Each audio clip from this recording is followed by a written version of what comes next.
Mi riscatto per il comune di Monreale, Altofonte e Santa Flavia è stato il tema di un convegno svoltosi nella sala teatro del Pagliarelli di Palermo. Un'occasione fortemente voluta dalla direzione della casa circondariale per operare riflessioni e studio sui percorsi di riabilitazione per detenuti. L'amministrazione penitenziaria punta molto su questo progetto, è un interesse che abbiamo su tutto il territorio nazionale, quindi queste iniziative sono assolutamente importanti e auspichiamo come amministrazione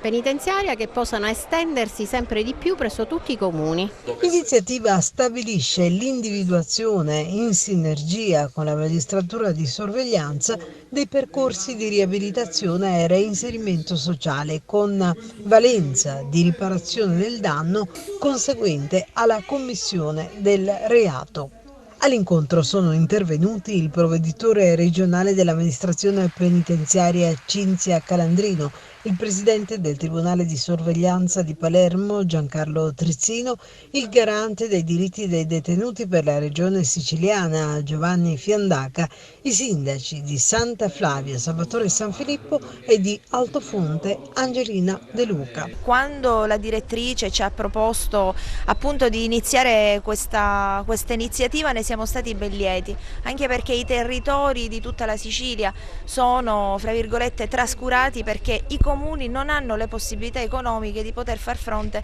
a tutto quello che è il verde pubblico e quindi noi abbiamo utilizzato gli ospiti appunto del Pagliarelli per la manutenzione e la sistemazione di un'area denominata Vallonaccio. Credo in questo progetto perché è giusto condividere con queste persone questi momenti difficili e dare loro una possibilità, perché essere scettici o direttamente additare queste persone è sbagliato.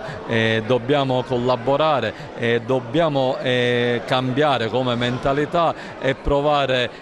a far raggiungere loro un traguardo di vita che fino adesso purtroppo non hanno avuto anche degli aiuti e dei consigli giusti per poterli affrontare e superarli. L'iniziativa ha fornito l'opportunità per stipulare un protocollo d'intesa tra il sindaco di Monreale Alberto Arcidiacono e la direttrice della casa circondariale di Palermo Pagliarelli Francesca Vazzana.